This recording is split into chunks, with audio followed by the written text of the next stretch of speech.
الحمد لله نحمده ونستعينه ونستغفره ونؤمن به ونتوكل عليه ونعوذ بالله من شرور أنفسنا ومن سيئات أعمالنا من يهده الله فلا مضل له ومن يضلله فلا هادي له ونشهد أن لا إله إلا الله وحده لا شريك له ونشهد أن سيدنا ونبينا وسندنا وحبيبنا ومولانا محمدا عبده ورسوله أرسله بالحق بشيرا ونذيرا وداعيا إلى الله بإذنه وسراجا منيرا وسلم تسليما كثيرا كثيرا.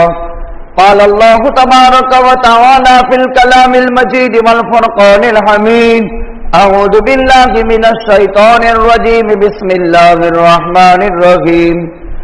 إنما يعمر مساجد الله من آمن بالله واليوم الآخر. وقال الله تبارك وتعالى: إن أول بيت وضع للناس للذي بمكة مباركا وهدى للعالمين. فقال النبي صلى الله عليه وسلم: من بنى لله مسجدا بنى الله له بيتا في الجنة. صدق الله العلي العظيم وصدق رسوله النبي الأمي الكريم ونحن على ذلك لمن الشاهدين والشاكرين والحمد لله رب العالمین.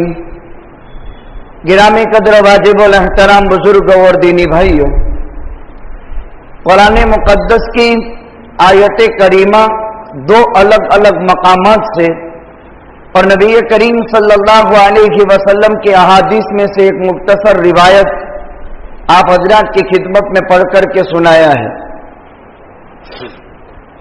جس میں اللہ سبحانہ و تعالی نے مسجد کی شرعی حیثیت، مسجد کے حقوق، مسجد کے آداب، مسجد کے فضائل اور اس کے احکام کا تذکرہ ہے. سب سے پہلے نمبر میں یہ سمجھنا چاہیے مسجد کسے کہتے ہیں. لغتاً سجد یسجد، سجدہ کرنے کی جگہ. لغتاً ترجمہ ہوتا ہے سجدہ کرنے کی جگہ. سجدہ عربی میں کہا جاتا ہے وضع الجبہۃ علی الارض.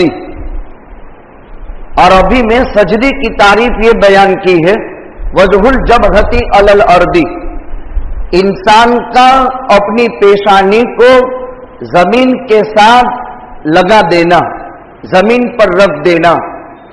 عربی میں یہ ترجمہ سجدے کا ہے، وضع الجبہۃ علی الارض، زمین پر اپنی پیشانی کو رکھنا. مسجد میں نماز پڑھی جاتی ہے اور نماز میں سب سے زیادہ قرب نمازی کو سجدے میں نصیب ہوتا ہے. یہ تو لغوی اعتبار سے اس کا ترجمہ ہوا مسجد کا. شریعت کی بول چال میں اللہ کا مقدس گھر، اللہ کی تجلی، اللہ کی رحمت اور اللہ کی برکت کے اترنے کی جگہ، جس میں 5 ٹائم مسلمان اللہ کی خوشنودی کے لیے نماز، ذکر، تلاوت کرتے ہوں، اس کو شریعت کی بول چال کے اندر مسجد کہا جاتا ہے. جو عمارت یا جو زمین